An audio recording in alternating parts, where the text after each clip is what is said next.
اپنے حلقے میں نہیں نکلے گا اس سے ٹکٹ کو واپس لے لیا جائے گا، اور اسی حلقے میں تحریک انصاف کے جو دوسرے کارکن ہیں یا امیدوار ہیں یا ان کے جو بھی رہنما ہیں، انہوں نے اپنے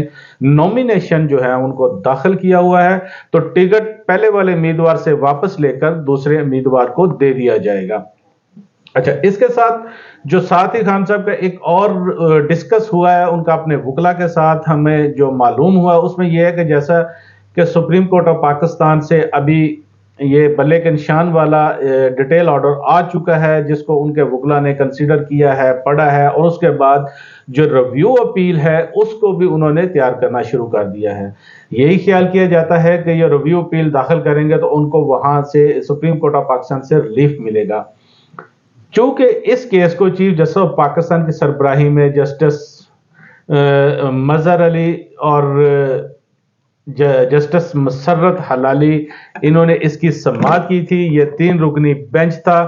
جسٹس محمد علی مظہر جو تھے اس میں شامل تھے، تو یہ 3 رکنی بینچ تھا، اور اس 3 رکنی بینچ نے ان پہلے نشان واپس لے لیا تھا۔ تو ابھی جو ریویو اپیل داخل کر رہے ہیں اس کے ساتھ جو ڈسکشن ہوئی ہے وہ یہی پی ٹی آئی کے جو وکلا ہیں ان کے خان صاحب کے ساتھ انہوں نے جو اس کے ساتھ ڈسکس کیا ہے کہ جب اس اپیل کو سپریم کورٹ آف پاکستان میں داخل کیا جائے گا تو ساتھ سپریم کورٹ سے یہ ایک ریکویسٹ بھی کی جائے گی، ایک متفرق درخواست بھی شاید اس میں وہ داخل کریں کہ اس کیس کو اب ایک بڑا بینچ سنے، یعنی کہ جو پہلے 3 رکنی بینچ ہے چیف جسٹس کی سربراہی میں، اس کے علاوہ جو ہے 5 رکنی بینچ اس کیس کی سماعت کرے، چونکہ یہ ایک کانسٹیٹیوشن پٹیشن ہے جو کہ پشاور ہائی کورٹ میں داخل ہوئی، اور اس کے بعد اس کو سپریم کورٹ آف پاکستان نے اپیل میں سنا۔ اس پر الیکشن کمیشن آف پاکستان نے سپریم کورٹ میں اپیل داخل کی تھی۔ اچھا، تو ناظرین یہ تھی ریویو اپیل کے بارے میں، جو ابھی تک ان کا ایک ہے ڈیسیجن، وہ اس کو داخل کریں گے تو کیا اس میں ریکویسٹ کریں گے۔ آپ سے دوسرا جو ہے ایک امپورٹنٹ ڈسکشن ہے وہ یہ کرنے جا رہے ہیں کہ جب ایف آئی اے نے کوئی 50 کے قریب جو صحافی ہیں ان کو نوٹس جاری کیے ہوئے ہیں اور ان کو طلب کیا ہوا ہے انکوائری میں کہ آپ آئیں اور اپنا مدعا بیان کریں، جو بیسیکلی یہ جب بلے کے نشان کا فیصلہ آیا، جب بلے کا نشان واپس لیا گیا تو اس پہ بہت سارے جو صحافی تھے انہوں نے اس پہ اپنے یوٹیوب پہ یا دیگر جو سوشل میڈیا پر انہوں نے ویلاگ کیے یا اپنا انہوں نے کچھ سٹیٹمنٹس جاری کی، تو انہوں نے اس پہ لکھا، تو اس پر انہوں نے نوٹس جاری کیا ہے کہ یہ بنیادی طور پر یہ ججز کی توہین کا معاملہ ہے، تو آپ ایف آئی اے میں آئیں، اس بارے میں انکوائری چل رہی ہے اور اپنا مدعا بیان کریں، اور کہا کہ اگر آپ نہ آئے اور اپنا مدعا بیان نہ کر سکے، اپنا موقف نہ دے سکے، تو یہی سمجھا جائے گا کہ آپ کے پاس کہنے کو کچھ نہیں ہے۔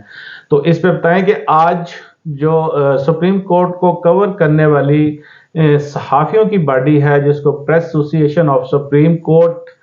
پاس کے نام سے جانا جاتا ہے، اس کے جو صدر ہیں جنہوں نے ابھی آپ ایک دن پہلے ہی یہ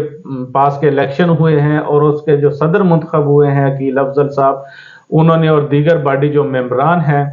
ابھی انہوں نے سب نے مل کر ایک اجلاس کیا جس میں اسلام آباد ہائی کورٹ رپورٹر ایسوسی ایشن کے لوگ بھی تھے، اور پھر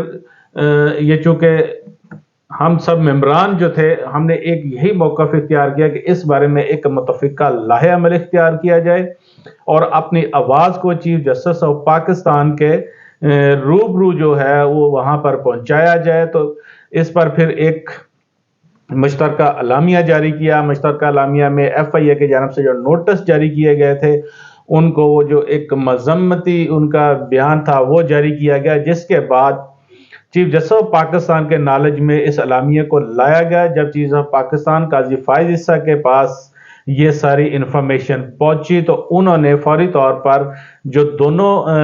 صحافیوں کی جو تنظیمیں تھیں، پریس ایسوسی ایشن آف سپریم کورٹ اور جو اسلام آباد رپورٹر ایسوسی ایشن، ان کے صدور کو طلب کیا، اپنے چیمبر میں ملاقات کی، اور اس ملاقات میں انہوں نے یہی ان سے کہا ہے جی کہ جو 2021 میں صحافیوں کی جانب سے ایک کیس دائر کیا گیا تھا ایف آئی اے کے خلاف، جس میں بھی انہوں نے یہی کہا تھا جی ایف آئی اے صحافیوں کو ہراساں کر رہی ہے، تو انہوں نے کہا جی ہم منڈے کو فوری طور پر یہ پیر کے روز اس کو سماعت کے لیے مقرر کر رہے ہیں، آپ سارے لوگ آئیں، آ کر اپنا پوائنٹ آف ویو پیش کریں، تو جس پر سپریم کورٹ آف پاکستان پھر اس کو کنسیڈر کرے گی کہ آپ کیا کہتے ہیں۔ تو ناظرین یہ آپ کو بتائیں کہ یہ بیسیکلی سو موٹو کیس، یہ وہی سو موٹو کیس ہے 2021 والا، جب سپریم کورٹ آف پاکستان میں داخل کیا گیا تھا۔ اس وقت اس کیس کو چیف جسٹس قاضی فائز صاحب، اس وقت چونکہ وہ سینئر جج تھے، ان کے روبرو سماعت کے لیے لگایا گیا تھا۔ تو اس وقت ہوا کچھ یوں تھا کہ انہوں نے اس میں جو سو موٹو لیا تھا، تو اس کے بعد چیف جسٹس عمر عطا بندیال، انہوں نے ان کے فیصلے کے خلاف ایک 5 رکنی بینچ بنا دیا تھا، اور اس 5 رکنی بینچ نے یہ ڈیسائیڈ کیا تھا کہ آج کے بعد سپریم کورٹ میں اگر سو موٹو لیا جائے گا تو وہ کسی جج کی جورسڈکشن میں نہیں آئے گا، بلکہ سو موٹو کا اختیار چیف جسٹس آف پاکستان کے پاس ہوگا، جس کے بعد یہ اختیار چیف جسٹس آف پاکستان کے پاس چلا گیا۔ اس کے بعد حالات بدلے، جیسے practice and procedure bill act آیا، اور اس ایکٹ کے تحت جو دوبارہ سے کچھ چیزیں بحال ہوئیں۔ بہرحال جی یہ اس میں یہ تھا کہ جو ہمارے جو رپورٹرز تھے، جو جرنلسٹ تھے، جو مین جرنل ہمارے تھے، ان کو نوٹس جاری ہوئے تھے۔ اب یہ ہے کہ اس کیس کو سوموار کو چیف جسٹس آف پاکستان کی سربراہی میں جسٹس محمد علی مظہر اور جسٹس مسرت حلالی پر مشتمل جو 3 رکنی بینچ ہے، اس کی سماعت کرے گا، اور اس کے روبرو جو ابھی صحافی تنظیمیں ہیں، یا جو 2 صحافی جن کا وہ نام آئے ہیں، وہ بینچ کے سامنے پیش ہوں گے، اور یہی ایک استدعا کی جا رہی ہے جی کہ فوری طور پر جو ایف آئی اے کی جانب سے نوٹس جاری ہو چکے ہیں ان کو سسپینڈ کیا جائے، کیونکہ یہ آئین کے آرٹیکل 19 کی خلاف ورزی ہے۔ آپ کو تھوڑا سا بتاتے چلیں کہ جب پریس ایسوسی ایشن آف سپریم کورٹ جو اس کی گزشتہ تقریب حلف برداری تھی، اس میں بھی جسٹس قاضی فائز اس وقت انہوں نے صحافیوں سے حلف لیا تھا، تو ان کی جانب سے اس وقت ان کو سوینئر دیے گئے تھے تمام صحافیوں کو، جس میں میرے سمیت تمام صحافیوں کو ایک گفٹ کے طور پر سوینئر دیا گیا تھا، جس میں انہوں نے وہ کپ تھا، تو اس پہ آرٹیکل 19 کا ذکر تھا، جس میں فریڈم آف سپیچ کا ذکر تھا۔ تو آج ہمارے کچھ دوستوں نے اس کو اپنے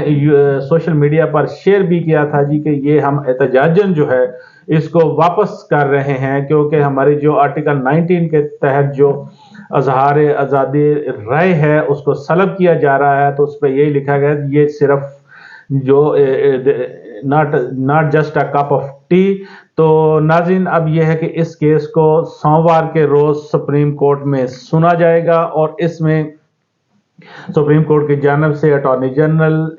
اور ایڈوکیٹ جنرل اسلام آباد اور دوسرے جو ہیں فریقین، ان کو نوٹس جاری کیے جا چکے ہیں، اور وہ سپریم کورٹ آف پاکستان میں پیش ہو کر اپنا مدعا بیان کریں گے۔ اس کے بعد سپریم کورٹ اس پہ کیا ڈیسیجن لیتی ہے اور آگے کاروائی کس طرح سے چلتی ہے، اس پہ آپ سے پھر ڈسکشن کریں گے۔